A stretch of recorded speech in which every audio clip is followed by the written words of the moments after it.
quite early on, I remember mum saying it to me, make sure you don't yell at your wife like that. And that really hurt. And it was a very powerful lesson because I can tell you how many times I've yelled at my wife. 0. Fatherhood has always carried sound. The sound of responsibility, the sound of protection, the sound of love expressed through action more than words. But somewhere along the way, sound turned into noise, shaped by generations of men taught to stay strong, to provide without pause, to cope without support, and to carry burdens without language. The idea of being emotionally open with your father in my generation was terrifying because we never had it modeled to us. I could count on one hand how many times me and the men of my generation would have seen our fathers cry. In today's world, that noise has only intensified. In this week's conversation, I'm joined by Jason Seeman, founder of Raising Fathers, to explore the realities of modern fatherhood, not from a place of perfection, but from lived experience, compassion, and honesty. I'm seeing another life stage, another rite of passage that men are doing characteristically badly at. And that's the shift from man to father. We explore how father figures shape our understanding of masculinity, emotional expression, and connection. We unpack the invisible burdens carried by previous generations and how unspoken trauma quietly influences how we parent today. Popular culture showed us the Homer Simpsons, the Peter Griffins, the overweight, lazy, tuned out, irresponsible, childish man. And of course, these are cartoons, right? They're literally caricatures. But I think they're caricatures of something that is real. This is a conversation about emotional intelligence, not as a concept, but as a daily practice. About communication, about compassion, because children don't learn from what we tell them. They learn from what they observe, from how we regulate emotion, from how we handle conflict, from how we repair when we get it wrong. And we all get it wrong sometimes. This episode isn't about blaming the past, it's about understanding it, so we don't repeat it unconsciously. It's an invitation to recognise that when fathers raise their awareness, they don't only grow, but heal. And as they do, families shift and generations change.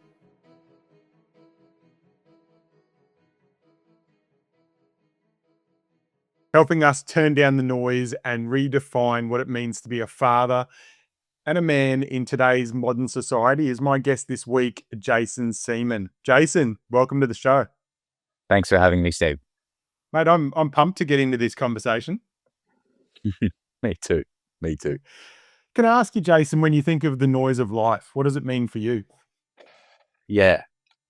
The first thing that comes to mind for me is the distinction between noise and sound. That sound doesn't have a valence. Sound is without judgment. Sound is just the happening of things, the click, the car, the notification. Noise has a negative valence. Noise is like that rattle that gets under your skin. And actually, before this podcast, I was like, noise is such an interesting word. Why did he use noise? I kind of inquired myself and I looked up the etymology of the word noise, and it relates to dispute or fight, which is so interesting to me because it kind of reflected what I sensed is that distinction that noise, I think, is what happens inside of us when we perceive the sounds, the objective sounds of life in a way that rubs up against us in a way we might not like. So I think, not to get too philosophical in the first minute of the podcast, but perhaps sound is inevitable and noise is a choice, to kind of borrow the pain is inevitable and suffering is a choice. I think how we choose to relate to the sounds of life will impact whether we perceive them as noise or not and what we can do about that.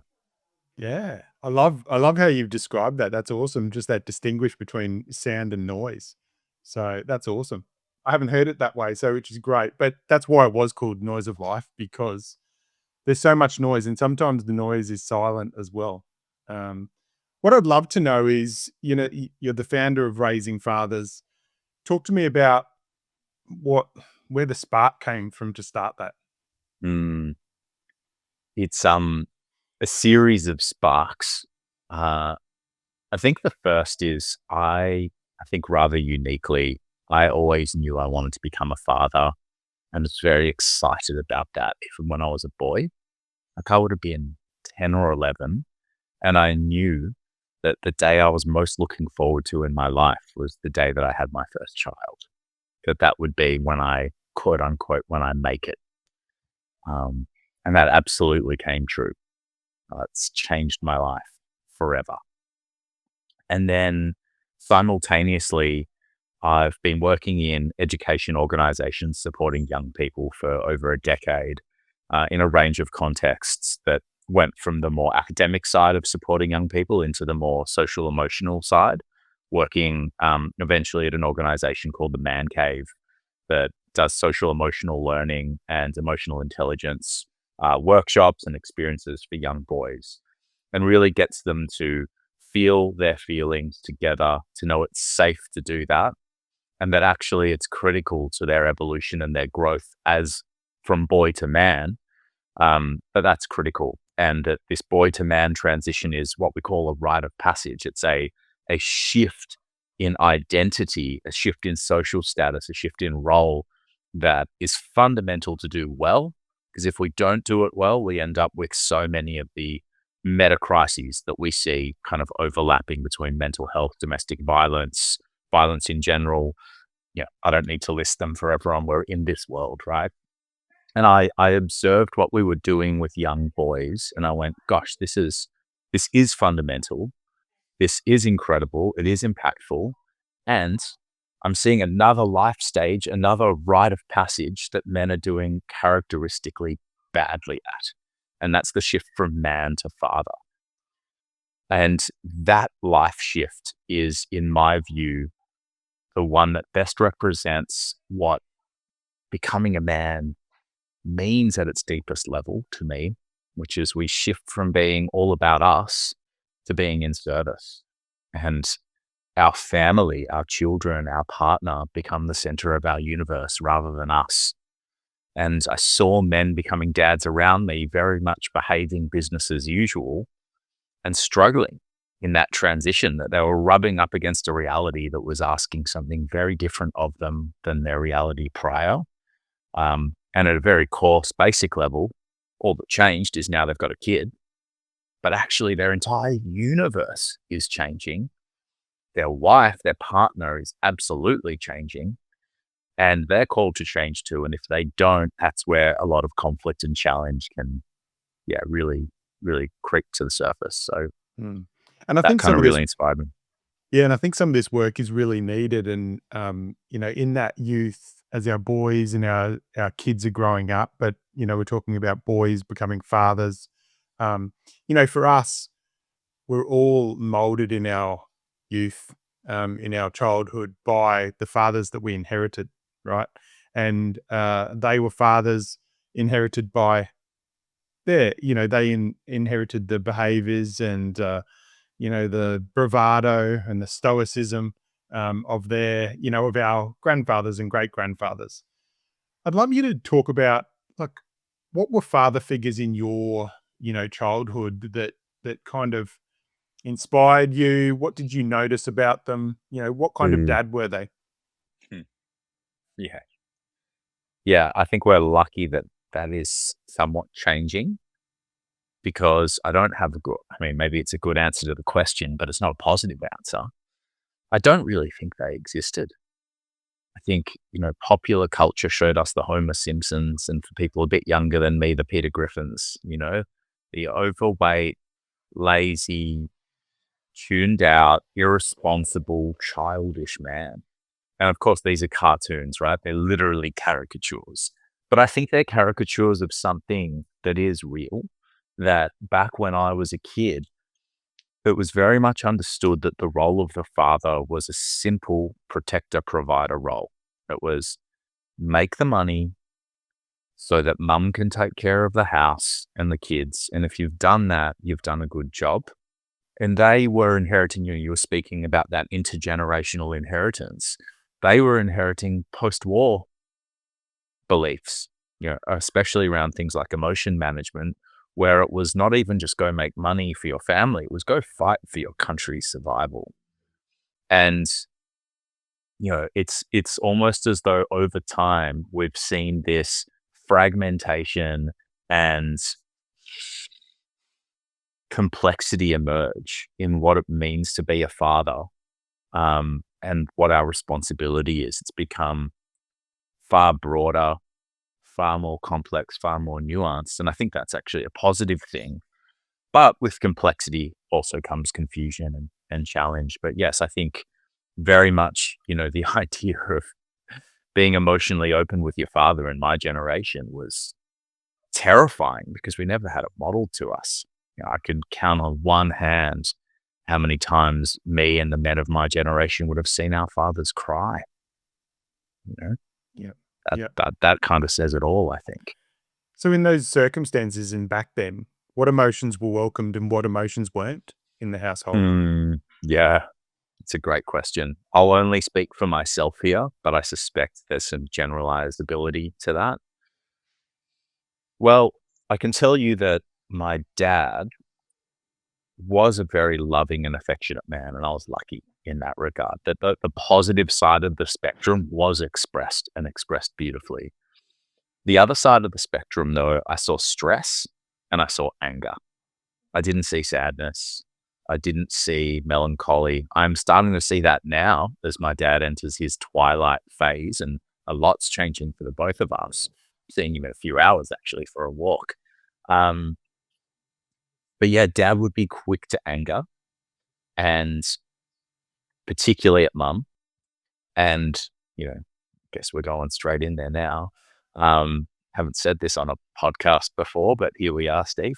Um, I remember quite early on, I remember mum saying it to me and me really internalizing it. Mum said, make sure you don't yell at your wife like that. And that really hurt. And it was a very powerful lesson because I can tell you how many times I've yelled at my wife. Zero. Yeah, it's never happened and it never will. And in some ways, I'm grateful for learning that lesson because it landed deep. Anger is allowed. The expression of anger through shouting is not acceptable. That's probably the distinction because I think I'm a big proponent and advocate of aware parenting, which we might get into later. But I very much believe that the thing that we want to be regulating and communicating standards around is behavior, but emotion is not something that we need to curtail or unwelcome.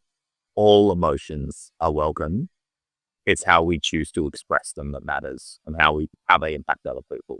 Yeah, roundabout answer to your question. I hope that was. Yeah, that's good. So the work that you do now, when you look back, you know, at your father, um, what do you now know that he was carrying that you didn't know back then? Beautiful question. Beautiful question. Well, before I answer it, let me just say that question is phenomenal. And I think is the question that we should be asking ourselves when we're reflecting on our own parents. And it's something I ask my students to do in one of my courses that's about preparing for fatherhood. I ask them to write a letter to their mum and their dad, uh, basically saying what they're grateful for and that they choose to carry forward into the next generation and what they're choosing to put down or leave behind from their parents' behavior. But that question that you just added in, I think is a beautiful layer that I'm officially going to put on top as a third question in that letter. You're welcome. What were you carrying that was invisible to me? I think that is so beautiful. Well, I think certainly there's a pressure and a burden that most men feel to be that protective provider still in this generation. I don't think those roles have gone. I just think there are more roles and they're more thinly sliced and diverse than those. But that's absolutely a pressure that men feel. And I think Dad was carrying that to some degree. I also think it's something you've already referenced that I think he was carrying invisibly, which is what are the norms of behavior that I've inherited from my own parents and their trauma? My dad's parents were Holocaust survivors who literally saw at least in his mother's case, their siblings killed in front of them, murdered. And they fled their countries and have these, the sort of stories you could make Hollywood films about, and that they do make Hollywood films about. Anyone who's a survivor of conflicts that flees a country has a story like that. And while they're heroically told in Hollywood films, they don't feel quite as heroic when you're the child that is with those parents and their constant fear and anxiety. And that, dad grew up in a home where in their pantry, there was a removable shelf. It was this sort of shelf with wire drawers that you kept potatoes and onions in. That you couldn't tell, but it was removable because behind that was a 3 by 5 meter room that they actually used to store their carpets and rugs and stuff when they went away, that actually was put there in case they needed to hide if the Nazis, which to your everyday person sounds ridiculous in Melbourne, Australia, right? But my grandmother, that's how she survived the war for a series of months, was she hid behind a wall covered by a shoe rack and had to, hold in the cops and the crying that people came, because then everyone would be killed. And so that was their reality. And while dad never talks to me about that, those imprints stay with you. They stay with a person. And I think he was absolutely carrying that from his parents. I remember in our house, we never spoke about it. In fact, we did. But I think it was in a joking, jovial way. I should ask him to clarify. But we had in his closet where the clothes were kept, and they built that house, when you took his shirts to the side like this, and there's the hangers and the hanging shirts, you put it to the side, you would grab this piece of wooden kind of wall and remove it, and there was enough space for our suitcase storage. And I do wonder, was there a second purpose for that beyond storing suitcases? I remember it being joked about, but I do wonder, was there some legitimacy to that belief? Is that something he was carrying? And again, that goes so far beyond the basic story of fear of persecution because of your ethnicity. It goes into relationships to safety, relationships to money and security, relationships to strangers, relationships to your own religious identity and faith and how you express that. So I know he was carrying that. And perhaps it's worth me asking him today when I go for a walk with him, what else are you carrying that I wasn't aware of? I've never asked him that question. So Yeah. thank you. I'll be interested to hear in a follow-up how that goes. And it's interesting because I think one of the things just in life in general is having compassion for what's going on in someone else's life. And when we look back to our fathers and our grandfathers and the past generations, is a compassion too. The traumas and the events, the things that we're going through. Like you think about it, for your mum, living in that element where it was like at any moment there could be a knock at the door and she was into a cupboard, right? Or whatever it was. Like just that fear and the fight or flight, right? And the nervous system and everything like that we're learning now in our own life. Now we've got more technology and digital and everything else going on. We've got so much more noise these days, right? And we've in some cases probably got more noise when it comes to distractions and stuff. But which is when you think about how traumatic it would have been back then, and now what's happening in life, and we're still trying to decipher to be the best parents, to be the best fathers, to be the best husbands, to be the best partners, to be the best human beings. But it's cutting through a lot of that noise. But I think compassion is a big word, not just compassion for others, but compassion for ourselves. Because we all make mistakes. And I know for me as a father, I remember driving in my car on a road trip with my son. We're heading up North Queensland. And, I said to him, I'd been going through my mental health struggle and, I was coming through that. And I said to him, I just want you to know that my whole being has been working on being the best dad that I could be. And I know at times there's probably things that would sit in your mind that maybe, it might be I might have got angry with you, or I might have snapped, or I might have responded in a way that hurt you. But I want you to know that I've always wanted to be the best dad and continue to work on being the best dad. And I want you to know for anything that sits there and anything that you can think of. And I said, I'm sure by me just saying this as a kid, he was in his teens, I'm sure there's things that are going to come up for you. Um, and I want you to know I'm sorry, right? Now, that conversation, I remember sitting there and having that conversation because I'd gone through and going through this mental health journey. And I know that there was things looking back at my childhood with my dad and things that had happened that I'd held on to, which I kind of started to unpack. And for me, it was really important because I never got that apology. And I actually think having these conversations with our kids, and some people would say, oh, no, you don't have conversations like that. Now, I've got two sons. This son was my oldest, and I felt like he was in the headspace and in the maturity to have that conversation.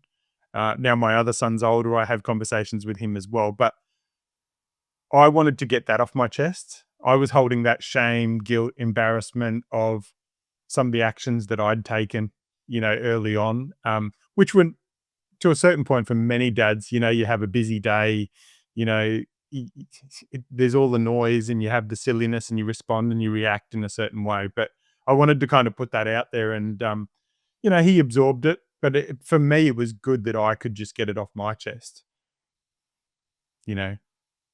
So that was a really big moment.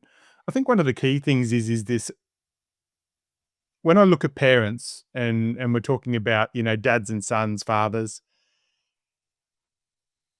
we are shaped. So when we're born, we're not given a manual. We're molded, right? We're molded by the environment that we grow up in, by the people that are our parents, by our siblings, by our families, by our friends. Then we get into schools and then we're shaped by our teachers. And then we get into our work and we're shaped by our bosses. We're shaped by governments. We're shaped by all these controlling forces that want us to be what they want us to be. They want us to say what they want us to say, act, do all these things. And it's one of those things that I always look and I find it really interesting is that you've got people that come through really traumatic childhoods, right? And they make that change. You shared that your mum said, don't ever, yell at your wife like that, right? And that stuck with you. But then there's also the other side of things where people come through those traumatic and it has the opposite effect and they actually take on some of the behaviors and the traumas. Maybe not because they want to, but they've been molded and they've been shown that way of life and they think this is what reality is. Can you talk a little bit on that and what you're finding, moving from, those kind of childhood traumas, the kind of past generations into the modern father? Mm. Yeah, I think and just briefly, that leaf blower is still going. You sure you can hear me all right and we're all good? Should be, it'll be fun. Yeah. Great. Awesome. Yeah, cool. I think your question encapsulates part of the answer really, really well, which is that the norm, the default, is that we inherit the patterns that we experienced as a child from our parents. And it's a rarity that we change those because we view that as normal. That is our normal. And that's where we have unconscious behaviors that come out in particularly strange ways that get revealed most explicitly, firstly with our own suffering. And I kind of talk about this in these kind of layers of my perspective, these layers of personal development. It starts with the kind of self-work. And you go, the goal of that is, can I be by myself and not have a shit time? Am I okay with me? And that's a life's work. That journey doesn't end. Anyone who tells you it does, they're trying to sell you something. The next layer is being with another person who is also trying to work their shit out. So then you're together and you're going, hey, I want to show up well for you while I'm trying to be okay with me and be okay with you being okay with you. And that is really, really, really hard. And the aim there, again, is an evolving, beautiful relationship. It's my perspective that we never get to this point romantically where we say, oh, babe, our relationship's perfect. We're done. It will be perfect for a little bit until the next layer of your evolution calls upon you both or one of you to grow. And there's a discomfort and an agitation and it doesn't feel good anymore. And then you're just back in the cycle. And then that third layer is you have two parents who are trying to work their own stuff out and work their collective thing out together with a child who is completely expressed, completely open and vulnerable, and is soaking up everything that you're putting out, especially the implicit stuff, the tone of your voice, your body language, your heart rate when you're holding them. Your beingness is being infused in their being.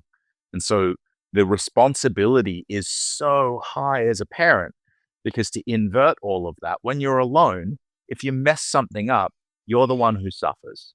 When you're with your partner and you mess something up, they suffer and it's not great, but at least it's another adult who can cognitively understand what's happening and maybe put some boundaries in place and say, hey, I prefer that you don't behave that way. But your child, particularly in those first few years, is just taking everything that you are putting out into the world. And so the consequence of you not behaving as the adult and the calm, centered, grounded, connected person that they need to feel securely attached to you, you're actually impacting their entire life. And this is what I try and encourage men who are on the journey of fatherhood, especially the ones who are pre-kids, because they've still got, they've still got the canvas that's blank, right?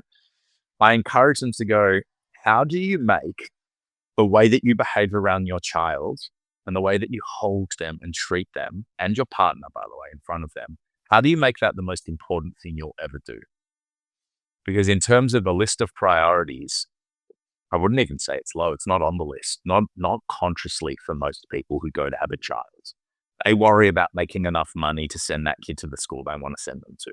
They worry that the garage is too busy and they need to put those shelves in so that the kid can run around. They worry about baby proofing the corners of the coffee table. It's like, yeah, get all that stuff done. But the things that are going to shape your little person is this intergenerational trauma. And if you don't start looking at it and cleaning it up, because newsflash, we all have it. Every single one of us have it. You're going to pass it on. And we know about that now.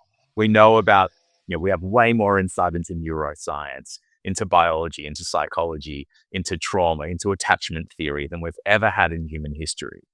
And as a result, it's incumbent upon us to say, as much as I can, knowing that I can't fully do it, I'm going to break these chains of intergenerational trauma so that my kid is spending less time talking about me in 20 years' time in therapy than they have to be. Which is so beautifully what led to this question, what you were doing, apologizing and taking responsibility for how you've shown up with your own child, because none of us do it perfectly, is such a good example of that. You know how many kids would crave to hear their dad say, I'm sorry that I didn't do this, or I'm sorry I behaved in this way and the impact it would have had on you. And you're modeling apology and healthy apology and taking responsibility for your actions to your son, who can then, when he's in a romantic relationship in his teens or whatever, and he does something wrong, he's seen what it's like for someone to come, take responsibility and say, I'm still here and I'm with you and I'm sorry. That's beautiful, beautiful stuff. Yeah. It's interesting when the kids were growing up, and I really kind of went through this phase where you kind of, hang on, I want to be a better father, I want to show up better. And it was interesting, a bit of a comical way, but, one of my boys was, mucking around one day and, I said, "Oh, stop acting like your father." And he looked at me and he was like, "But that's you." And I'm like, "Yeah, stop acting like me." Right? Because I could see that my behaviors and how I was molding him, you see these things come up um, in our own kids. And on that, I'd love to ask you, being a father, what are some of those moments, those kind of moments that have clicked in your head where you've said something or you've done something and you've gone, "Oh my God, I'm my father," or it flicks you back to a Mm, memory back from your childhood? yeah, beautiful question. I'm proud to say I have some more in the inverse, where I'm proud of what I've seen relayed back to me, and I'm not perfect by any means. I want to start with the one I'm proud of, not to pump my own tires, but just to demonstrate how real it is that I always say they won't do as they're told. They will be as you are. And so they're gonna copy you. They're gonna mimic you. Forget about teaching them lessons. They'll learn their lessons. Teach them through the wordless lessons, like the gurus teach, through your presence. And they'll repeat some phrases. And some of the phrases that I use, again, borrowed from aware parenting as a methodology. One of them is, I'm here and I'm listening. And that's particularly when a child's having big emotions. I say, hey, I'm here. I'm listening. All your feelings are welcome. And I just let them let it out. Right. And my son, who's my youngest, was having some big emotions. And my daughter, who's 5, went up to him and said, I'm here. I'm listening. All your feelings are welcome. And I just looked at my wife and I was like, we did it. It was such a proud moment, right? To see literally parenting strategies that I try to embody come through my own child who's helping support And their our younger kids are always sibling. listening, right? Even when we Yeah. think they don't listen, because I know as my boys have grown up and, we've been in a car ride and I'll give them a lesson on something or I'll share some information or my perspective on something. And it's funny, sometimes it can be 5 years later and, that conversation comes back and they repeat something or they'll say, well, you always told me, Dad, or you said that I was like, oh, you were listening. And our How kids good are is that? listening to Yes, good and they bad, really to good and bad. Yes, exactly. Exactly. And that's where, I do become my dad. The moments where I'll notice with that, oh goodness me, I become my dad is around impatience. I'll feel impatient. I'll have asked for something a number of times, or my kids will be saying the word please for the 200th time. It happened the other night. It was my daughter wanted a second soft toy to bring to bed. And I said, no, it's now time to be sleeping. And she said the word please, I reckon, over 200 times. And actually, I chose in that moment. I didn't become my dad, but I have before where I'd say later. And it's that lower vocal register, the quick cutting. It's not quite shouting, but it's an aggressive tone. And it isn't what I would encourage anyone to do. And the problem, and this is what I would want to highlight for people who do employ that tactic, is let's be honest, that's most people most of the time, and me as well, right? Working with dads, I still get it wrong. The reason it's wrong, and I'm happy to say that, confidently, which, I try to not say anything with too much certainty, because everyone's entitled to behave, how they can behave. We know that the impact that has on a child is it makes them feel unsafe in that moment and fearful. You're cutting through and getting your child into a fight or flight. Most times there it's a fight. Sorry, well, sometimes it's a fight. I think for most kids it's a flight, a freeze, or a fright where they freeze up. And what you believe internally as a parent is, oh, I used that short phrase in that tone and they stopped asking, or they finally did what I said. Tick, success. I've changed their behavior.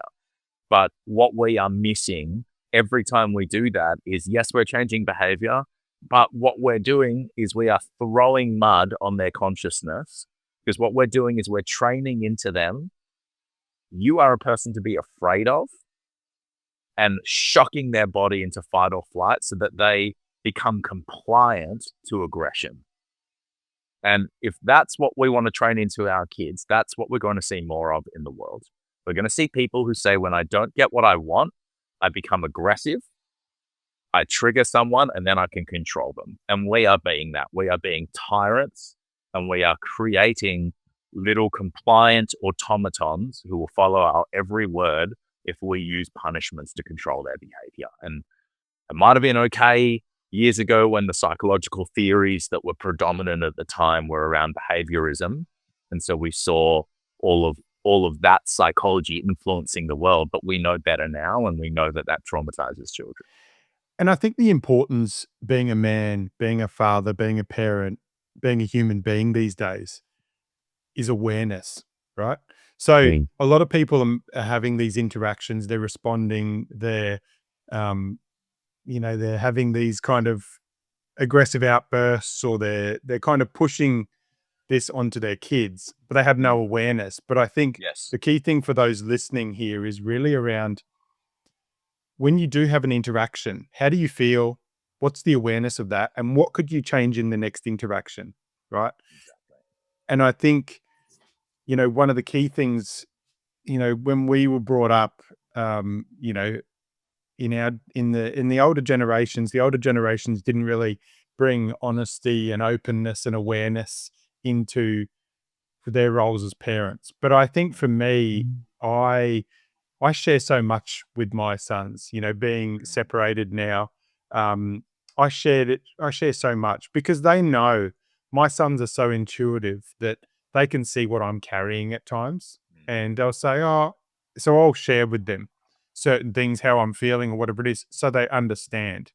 I learned that probably through my mental health, because when I shared through my mental health with my wife at the time and the boys, before that, they didn't understand. But once I Mm. started sharing certain things, they understood I had to do what I needed to do at certain Mm. points, whether it was go to bed early or, kind of remove myself from some of the noise.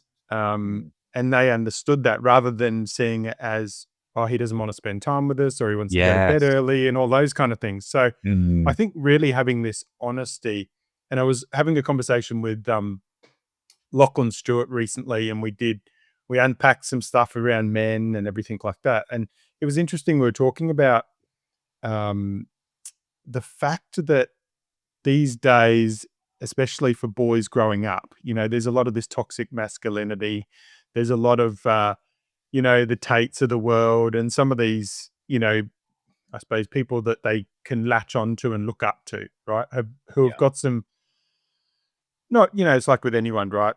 Like there's some points that you can sit there and you go, okay, he makes a point there, but there's also some very negative stuff, I think. And this is what I say: if we are going to take on what our fathers and our grandfathers didn't tell us, and the honesty and the conversations that they didn't have, if we're going to do that with our kids, the problem with that is that if we don't have those conversations, if we don't share that honesty, if we don't, connect with our kids as they're growing up in those adolescent years and those youth years, they're going to be molded and shaped by someone else. And we don't know who that someone else is going to be.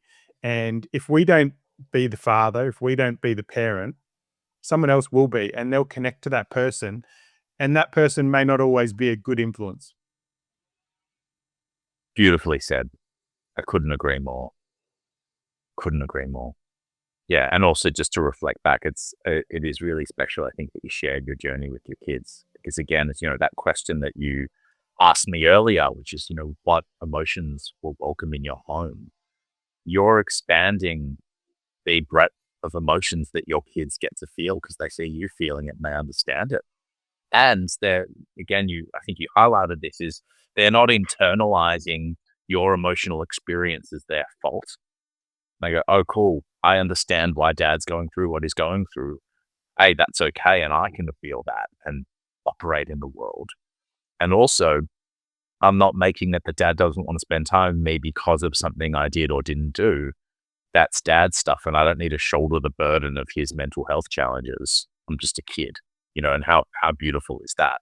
And again, they get to see that a real man, whatever that means to them, a real man who's literally their father, can go through something hard and move through Yeah. his life gracefully, still by going through something hard. It's And I think that opens the doors.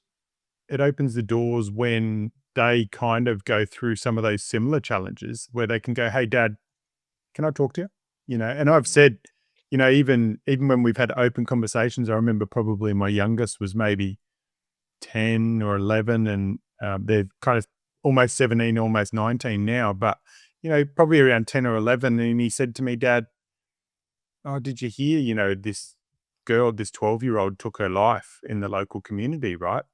And big conversation, right? Like, and how our parents and how our fathers and the past generations would have dealt with that is differently. And he said, "Oh, it's really sad, isn't it?" And I said, "Son," and I've said this to them many times when, as we know, there's a lot of suicide and there's a lot of, mental health out there. And I said to him, I said, "Son, just so you know, if there's ever a time you feel that lonely, you can always pick up the phone and ring me, right? Like, it doesn't matter." And we've always said this to our boys, right? We're here to support our kids. We're not here to, I don't think we're here to helicopter parent our kids, because so many people helicopter parent their kids, and they stop them from making mistakes. They stop them from moving through challenges or overcoming obstacles. What they're doing is they're actually taking away the kids' resilience that they can build, right? We can be the soft landing as parents, but we don't need to be there. Sometimes you sit there and it's hard because sometimes you go, oh, no, don't do that, or don't buy that, or whatever it is.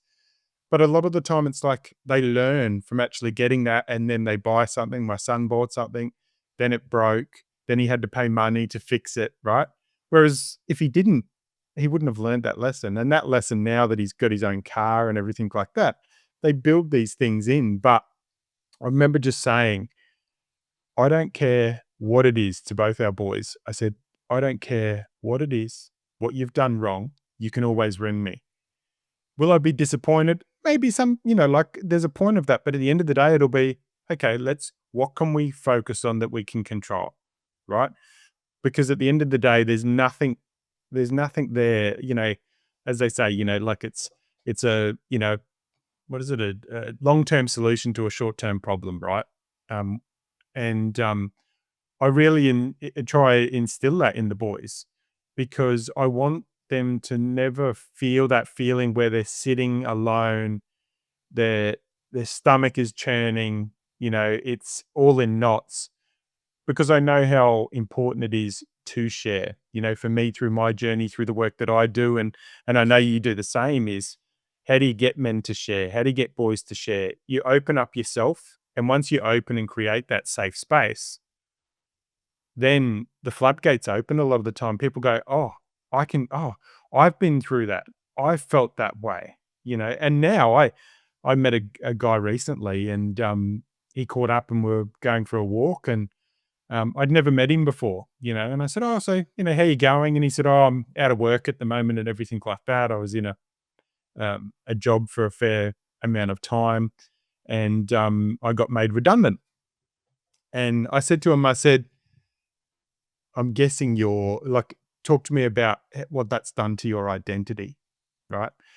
And yeah, because I've seen this. I know what, from coaching men, from going through it myself, real estate agent background, principal, business owner, community leader, hit burnout, kind of switched to a stay-at-home dad, which changed the identity as well, which had all the feelings of the shame, guilt, embarrassment. I couldn't provide anymore how I wanted to provide. But then I had a split second where I went, actually, how many dads get to spend time with their kids in their teens? And that shifted. But in saying that, when it shifted, it also shifts the identity of the mum as well, right? Because the dad starts doing things that the mum normally would, or, there's conversations, or you're spending more time, and then there's that maternal. So then you've got that clashes, right? So everyone's going through these different things, but the dynamics. And I think these days, that's probably a good point to touch on now, I think, is the changing dynamics of relationships and what that's having on the effect of society and our kids. Mm. It's the most common challenge that I see emerge for new parents. I work with mothers in some contexts as well, where I run events for mums to come together and basically share what they're experiencing as mothers with a man, i.e. me, so that I can reflect back what I know from working with men and help provide some insight. But also just with dads when it's a more open environment, either one-on-one or in groups, the biggest thing that comes up for parents that they ask for support in has essentially, sometimes to do with their kids and, like I was speaking about before, being with emotions, being with the fatigue, behavior management, all that stuff comes up. But the most common thing I see is the relationship with the partner suffering, particularly for new parents, but across the board, it changes everything. And there are many ways that that manifests that, perhaps we can get into, but one of them is around these shifting roles that, it's could have a whole podcast on just this topic. But to try and summarize it and perhaps bastardize it is, over the last particularly 30 years, closer to 50, the world of work has changed rapidly with, introduction of women into the workforce, and these are all positive things.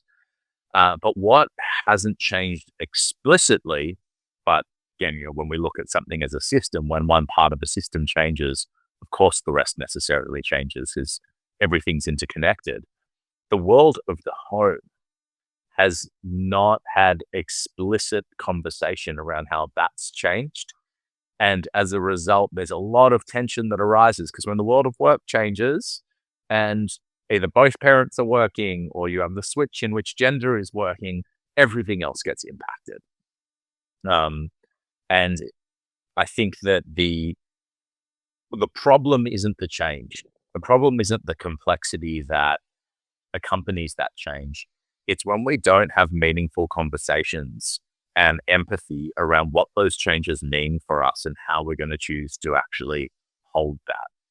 And you referenced one subtly before, which is when, if let's say dad is a stay-at-home dad or the primary carer, um, or let's say he's not, let's just keep it even more common and say both parents are working full time.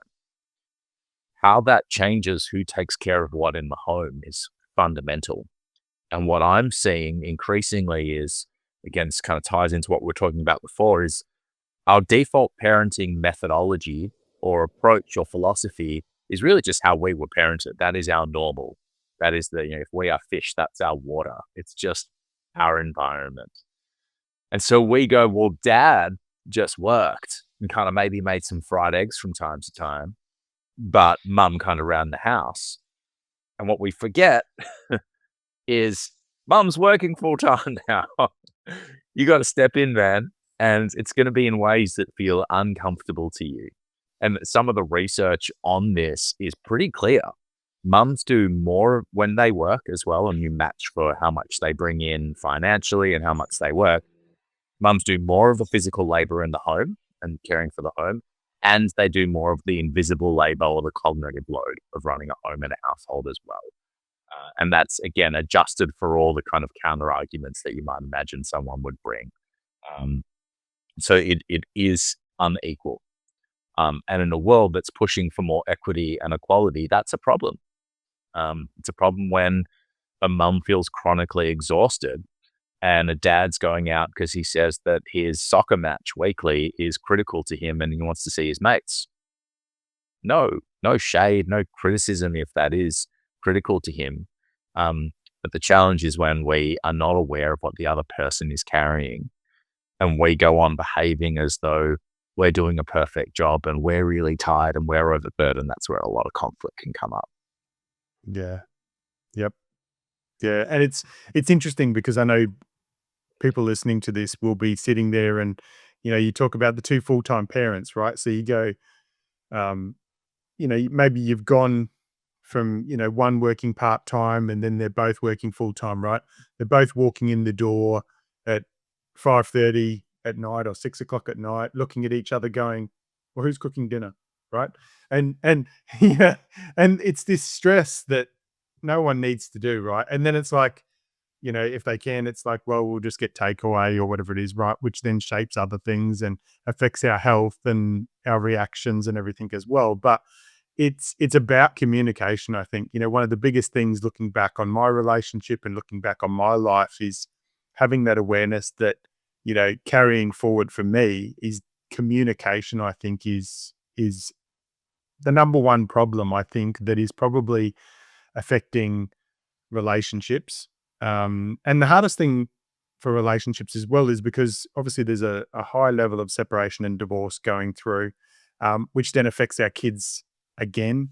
They're growing up seeing that they had these stressed parents, the parents split up, so it's changing their thoughts on what love is. What kind of relationship do I want? Do I actually want to get married?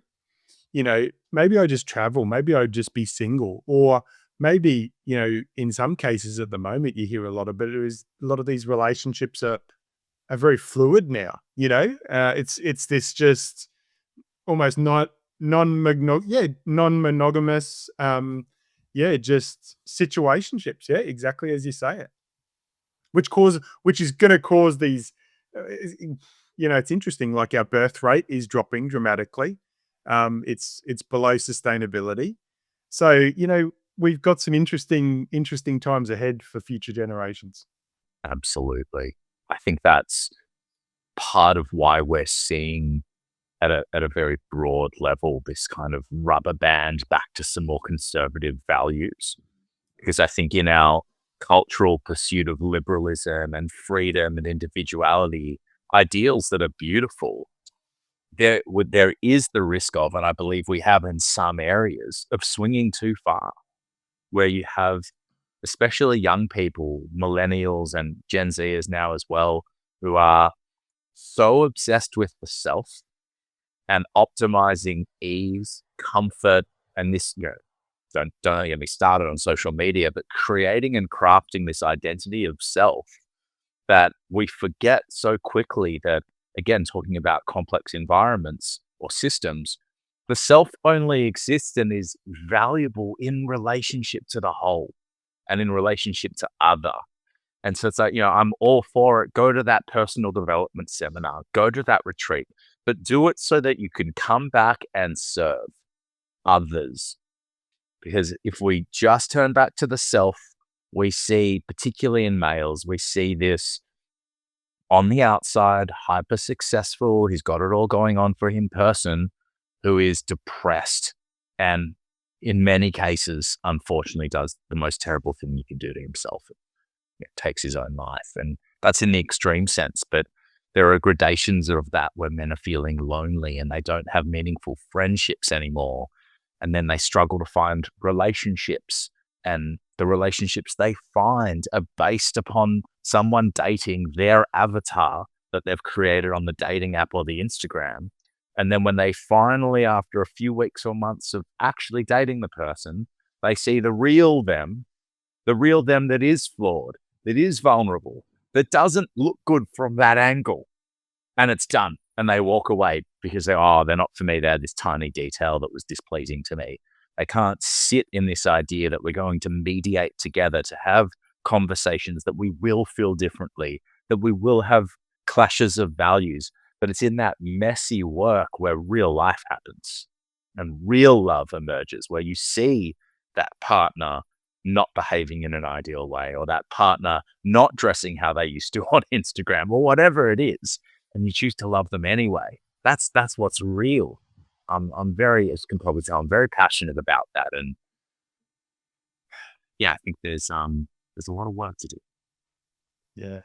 Can I ask, for those that are listening here, fathers, parents that are listening to this, through the work that you do, what are some practical tips? Let's start on from a relationship perspective.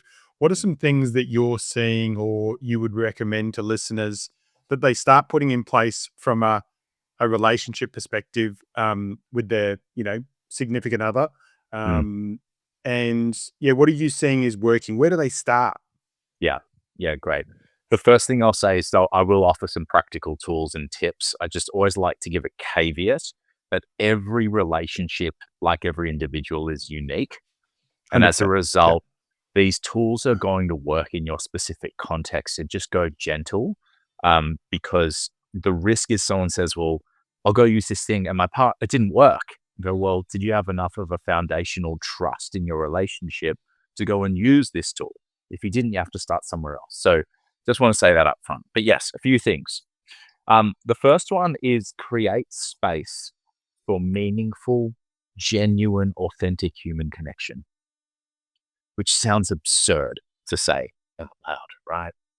Of course, isn't that what marriage is? Increasingly, and I love the title of your podcast, increasingly with the noise of life, the first thing to go that seems like it's discretionary but is actually essential is genuine human connection. You have families, I won't go too much on a rant here, but you have families where people aren't eating dinner together anymore. The kids are on the iPads on the couch having some pasta or whatever, and the dad's working late on his side project, and mum's doing the dishes and then having her dinner earlier. We're not even talking anymore. And it's the same with the couples. You finally get the kids to bed, and then they're both next to each other in bed scrolling, you know? This is absolutely essential. How do you do it?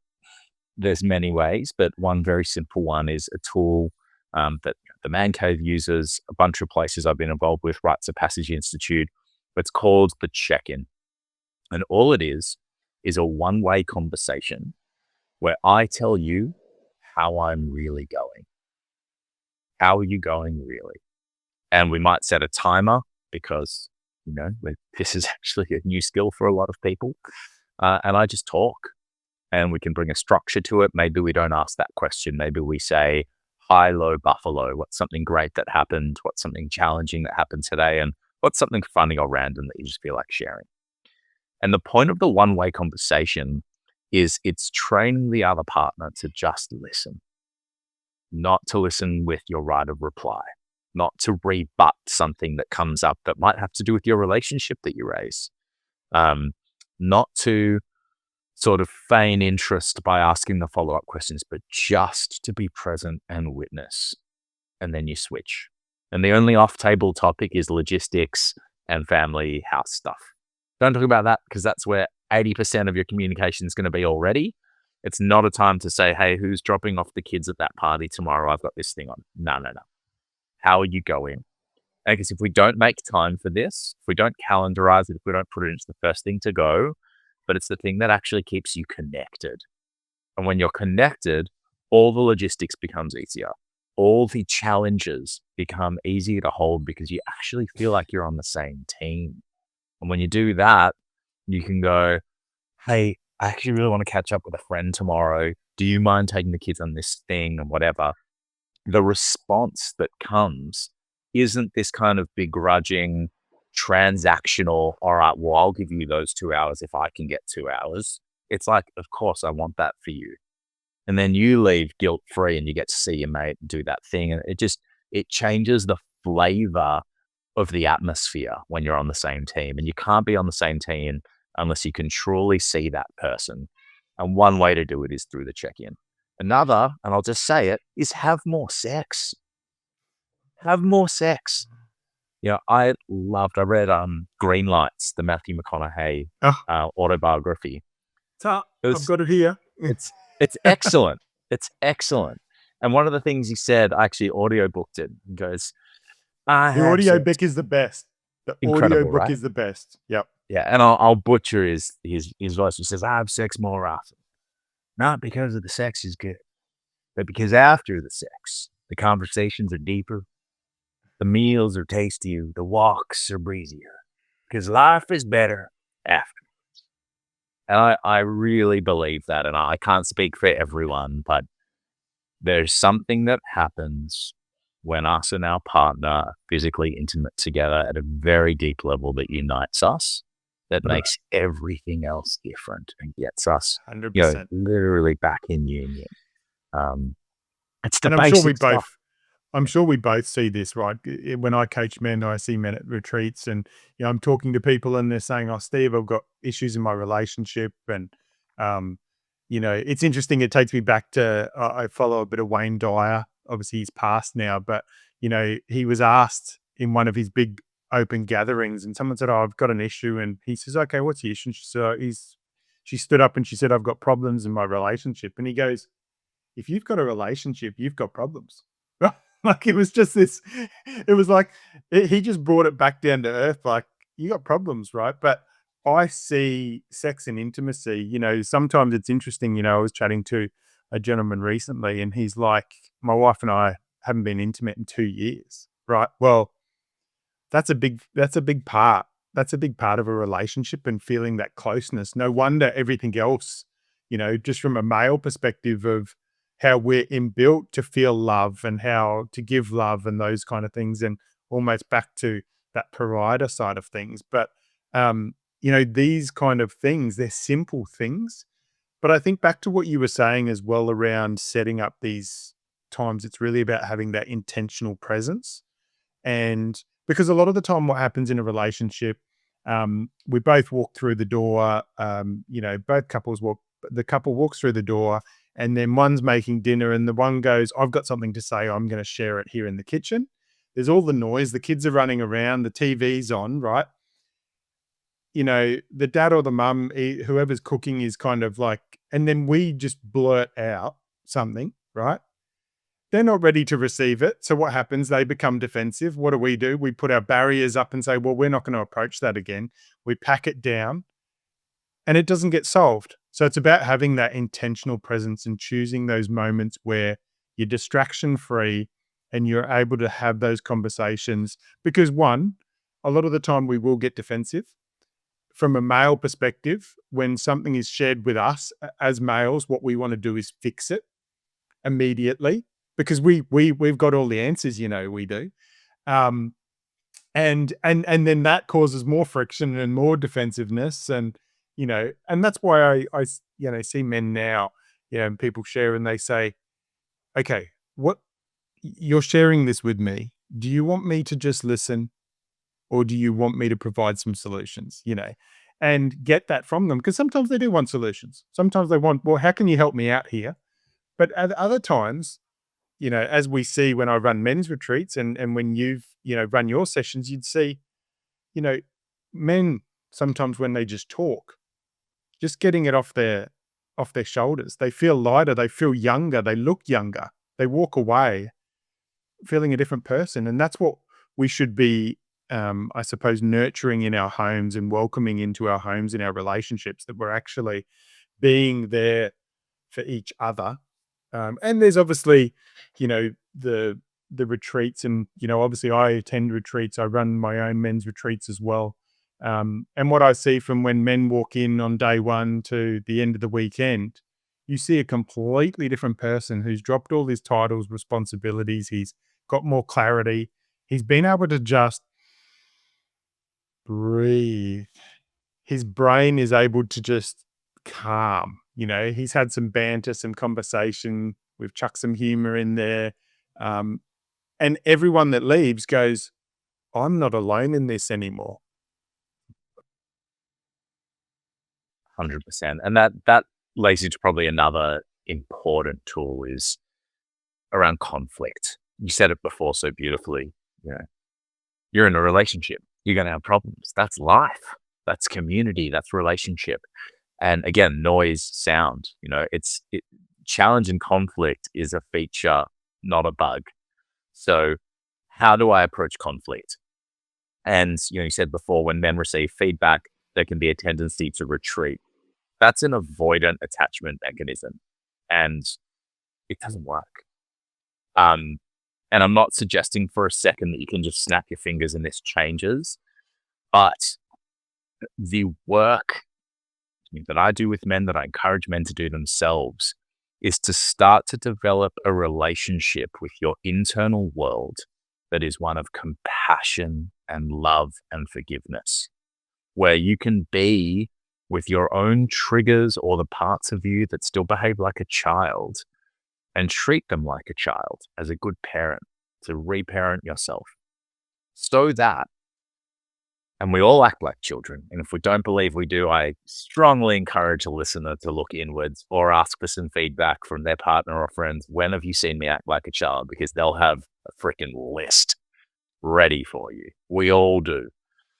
And what we tend to do is we reject our childlike behaviors. We reject those parts of us that we wouldn't want others to see, but actually bleeds out in every interaction we have. Our self-importance, our reactivity, our shutdown and retraction because we treat feedback as an expression of, I am not good enough because I behaved in this way. When actually it is, that behavior didn't suit this person. Let me get their feedback, implement it, and show up better for them. How amazing. What a gift that I get to do that. And if we can develop that relationship where we have self compassion, when we see our partners who also behave like children doing so, we'll treat them compassionately because we're doing that for ourselves. And equally, when we see our own children, guess what? Behaving like children, we won't reprimand them. We won't yell. We won't call them immature. We won't try and change it. We'll accept it as a normal, natural way of being that might rub us the wrong way and create some noise and be challenging and break that glass and not listen to our instructions. And we'll respond compassionately. We'll meet them where they're at so that they can grow with us. And if we can do that, when conflict that is inevitable emerges within our relationship, we can show up as our adult, take responsibility for our role in that, and have compassion for where they have not shown up well either, and move to repair so much faster. Because when you're a parent, particularly with young kids, you don't have the time to stew on this tiny thing for days. You don't have the time. You're on a team where there are other people who are reliant upon you to function well. And if you guys are at each other explicitly or just subtly and energetically, your kid's going to feel it. They're not going to get their needs met. And they're going to have this, again, this atmosphere of noise, this atmosphere of conflict. And that's going to change their relationship to themselves, to parents, to love. That there are real consequences of you guys not sorting your shit out. They're just Yep. invisible and they're long term. Yep.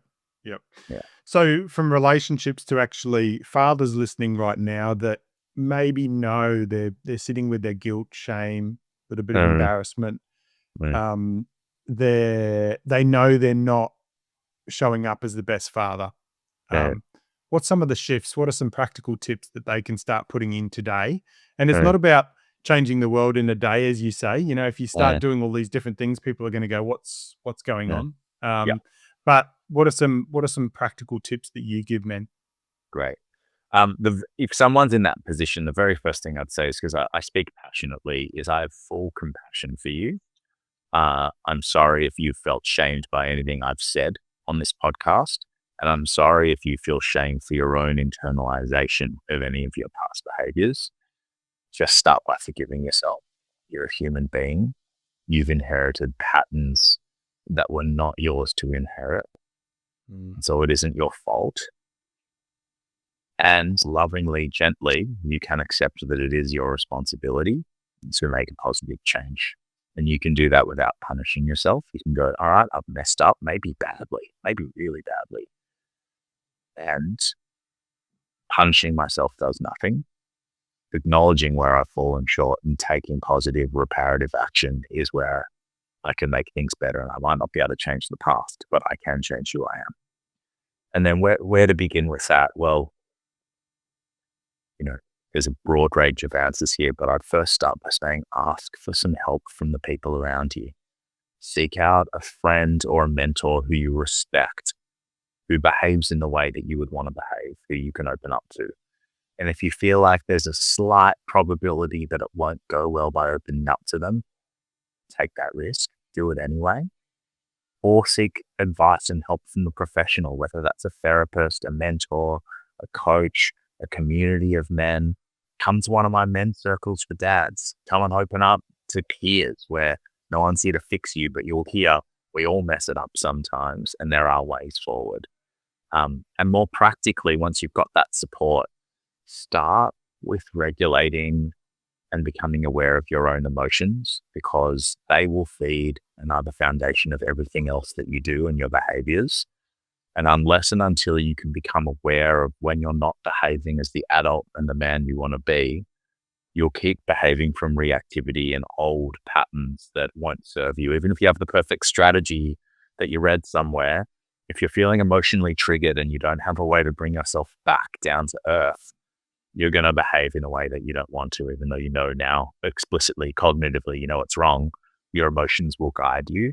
So just start there and go really slow. It's a process. It's not an overnight thing. But, again, I was working with a man yesterday who asked me if he gave me a specific scenario where he kind of snapped at his partner about something. And he said, "Was that wrong?" And I said, "The words weren't wrong. The tone was. The tone, the emotionality behind it was of judgment and criticism and aggression. And so whatever you said, which, objectively might have been some valuable feedback, their system is not receiving it. They're receiving aggression, and so they're shutting down." So, it's so subtle, the way that our emotional world bleeds into who and how we are in the world. So just start there. That can be years of work, but that's a good start. Beautiful. Jason, if there was one belief that fathers have that you'd like them to let go of, what would that be? The belief would be that I need to be perfect to be good enough for myself, for my family, for my kids, for my workplace. Yep. Just be real, man. We're all a work in progress until the day we die. Mm. So can I ask you one last question? What does As many raising as you want. fathers what does raising fathers truly mean to you? More love. I think at the base of what so many of us who are trying to improve the world are trying to do, what does that mean? Is it even our right to improve the world? Is it even our job? I think where we can rest is we want to experience more love and share more love with others. And for me, I love my kids and my wife so much. And we have a great home. I can confidently say that we have a beautiful, loving, peaceful home. And if everyone did that, by default, we would have a loving, peaceful world. And the hardest work to do is the work behind closed doors. That's why it's the most important work, at least to me. How are you showing up when it's the morning and your wife says something with a tone that doesn't quite suit you? How are you when they forget to bring you that thing that you really wanted? How are you when you're tired? How are you when it's their birthday and you make them that breakfast in bed and you surprise them and the kids run in? No one sees that stuff. And it's the stuff that matters most. It's worth paying more attention to. Yeah, love it. Now, for those that are keen to jump in and learn more about you, Jason, what Raising Fathers does, all the things that you offer as well, where's the best place for people to connect with you? On socials, I'm fairly active on Instagram, which is at raising_fathers. Haven't really got around to the other socials very much. And my website is raising-fathers.com. So raising_fathers on Instagram, raising-fathers.com. Get in touch. Always happy to support. Perfect. And I know this is going to be, as you said, a number of these topics could have been a podcast in itself. So I know this is going to be one of many chats. So I'd love to have you back on and dive into some more topics and some more themes. I'm really grateful for your time, grateful for your love and compassion and your presence in this conversation, because I know for those that have been listening, and I know for me, I've taken so much away from your insights and your knowledge and your experience. So just big gratitude for you. And I look forward to keeping in touch more and connecting with you further. Thank you. And thank you so much for your time and for your beautiful questions. I found myself pausing many times, and I know I'll be listening back because there's a few things I've taken from this chat too that have been really, really special. So thanks for your questions and your insight and sensitivity to ask such great questions. And a good precursor for your walk with your dad shortly. That's right. That's right. He's going to probably be like, "Oh my God." That's right. That's right. All good. All right, mate. We'll catch up again soon. Thank you. Cheers. Thank you.